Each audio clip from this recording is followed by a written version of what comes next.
holidays that are coming up. And so we're going to start with a little bit of drumming. All right. So. A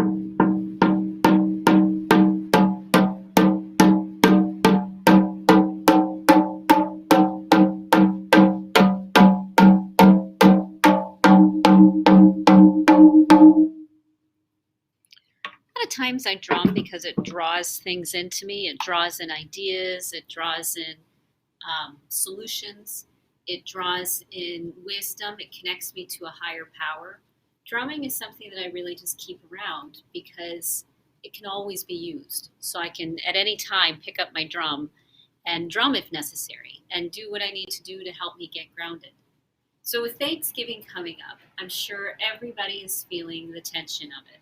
I know for me, I can't tell you how many years I spent hiding in bathrooms and hiding in kitchens. I remember as a kid, we'd go to my grandmother's place and all the men would be in one room and all the women would be in another. And I would try to find, some place to hide out, some landing, maybe go outside, maybe go into the spare bedroom, because I just couldn't handle the tension and the anxiety of such a difficult holiday. And then with Christmas coming up, that just added more. So I know if you're living in a relationship with a narcissist of any sort, whether it's your mother, your father, your brother, your sister, whether it's your spouse, the holidays are difficult. Whether you share kids with your spouse, the holidays are going to bring up a lot of anxiety. And you're going to be in situations where you feel like you're between a rock and a hard place. You're between being the person that you're supposed to be, being the one that makes everything nice for everybody and welcomes everybody in and has peace. I remember being asked many years ago to really step into inviting my family into my house and inviting my family into my life. And I didn't want to do that because I still had a lot of memories and ideas and thoughts that kept me kind of shut down. And that was okay. We're all in those positions sometimes when we come through difficult experiences. And holidays stir all that stuff up for all of us. We remember all the difficult experiences that led up to this. And in today's world, it's pretty common. It's not something that needs to be hidden in the background anymore because it's a reality. A lot of people have stressful holidays. And the more that we can kind of embrace that, the more we can help each other through it. So when I've been in those situations, when I've been, cooking furiously or snapping at people because my stress level's up or hiding in the bathroom halfway through dinner, before I didn't have any tools, I didn't have anything to do. I was just hiding. I was just finding some way to protect myself from how uncomfortable that I felt. So I'd be busy, or I'd find some place to read a book and look busy, or I'd pretend to be busy so everybody would leave me alone. Or I'd spend a lot of time in the bathroom, or my stomach would be upset, my digestion was all screwed up, or I'd have a pounding headache. And I would constantly be looking for places to go, places that I could kind of escape to. What I realized is that there are things that you can do in the moment that will help you have the resilience you need to be the person you want to be the kind, loving, open person that you want to be. Because as long as you feel stressed out by the holidays, you're not really being your highest self, are you? You're not being the person that in your mind, when you're balanced, when you're in a good place, you're not being that person. And I know you want to be that one. I know you want to be the kind one that invites everybody in and welcomes everybody and people feel comfortable. And what that means is that you have to authentically be in a good space first. If you aren't in a good space, if you don't take care of your emotional needs first, then you're going to end up enduring a holiday instead of enjoying a holiday. So what can you do? Well, it takes a little bit of preparation. If you know you're going to be having a stressful situation, a stressful holiday, a stressful experience, if you know this is coming, you can actually prepare for it. One of the ways I prepare for it is I'll put things like chamomile tea in my water. So I'll microdose with chamomile tea all day long to keep me sort of level, to keep me resilient, to keep me out of my stress and out of my reactions. I'll also take something like GABA, G-A-B-A. It's a neurotransmitter. And what it does is it gives you a little bit of bubble wrap around you. So stuff just doesn't bother you. You're able to look at people, you're able to have experiences, and it doesn't trigger your nervous system. You can look at all the different things, the herbs, the essential oils, the acupressure points, all the tools that you like that keep you calm, maybe music, and you get them ready. You put them around you. You put them in strategic places. What I also do is I'll play these things in the background. I love brainwave entrainment music, and I play it for myself. And when I play it in the background with other people, it keeps people calmer.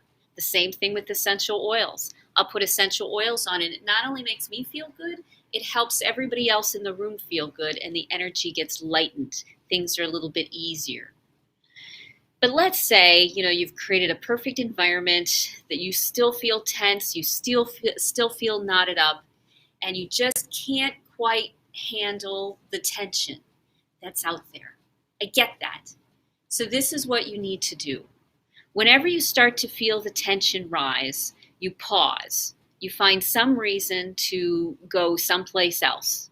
You find some reason to open up the refrigerator door and be behind the refrigerator, to go get laundry, to fold something, to figure out the fire, to go check the mail. Whatever it is that you do, when you're in the middle of that and you start to notice it rising, the first and most important thing you can do is pause, is stop. Don't keep just trying to power through it, because that won't benefit anybody. Because you actually can turn it around. You can turn around how you feel.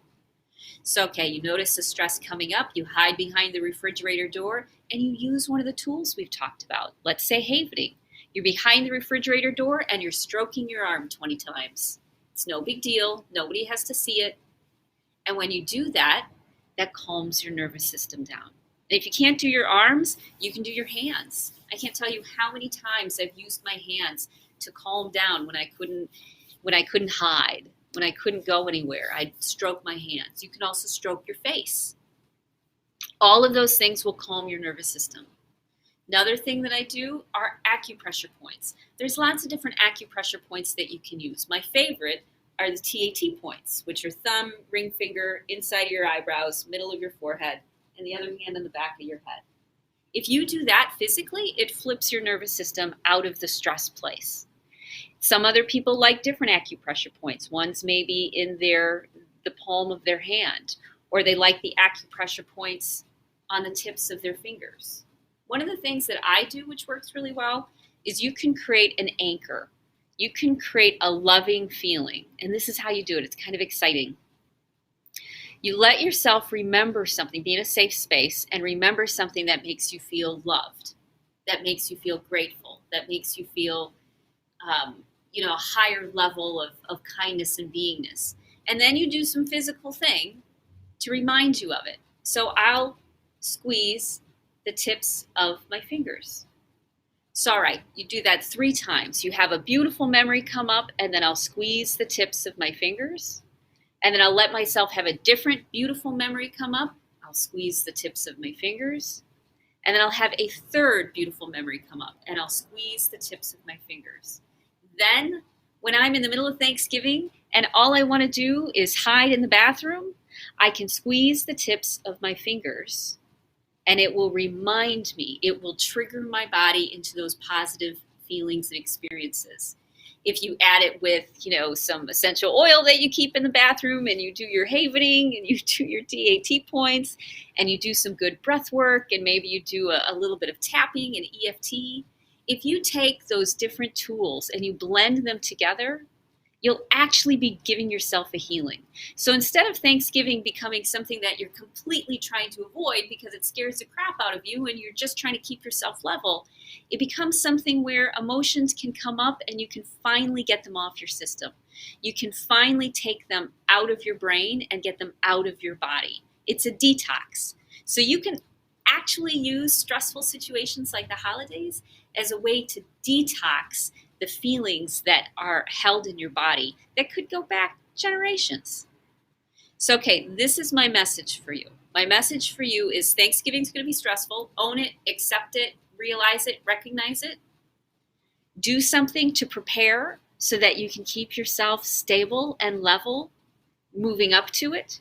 Work through any emotional blocks that you can work on, working up to it. And then the day of, make sure that you give yourself lots of self-care, lots of ways to regulate your nervous system, to get yourself into alignment, to put down those emotional chemicals. Do those throughout the day, before everybody comes, during while everybody's there, after while everybody's there. And then on the flip side, when we're all done with the holiday, take time to take a bath or a nap or a walk or a ritual, something that allows you to finish processing through anything that came up over the holidays. And if you do this, if you actually use Thanksgiving and Christmas and other stressful times as an opportunity to heal, as an experience to finally get you out of the trauma and the suffering and the pain that could go back generations around holidays, around family dynamics, you're going to come out on the other side so grateful that you no longer have those hooks in you. You've unhooked yourself, and you're able to do it in the most loving, kind, supportive way, which is to nurture yourself and really respect your own needs. So I hope you have a great rest of your day. I'm looking forward to Thanksgiving. I hope you have Thanksgiving next week, and at least in the States. And if you need any help, need any suggestions, just put something in the chat. It can take me a day or two to get back, but it's no problem. Remember to like and share. And then also if you ask for live stream alerts, you'll get these in your newsfeed. And so you don't have to search them out. And you'll be able to get information and get the grounding that you need when you need it. Okay? So I hope you have a great rest of your day, and I'll see you tomorrow.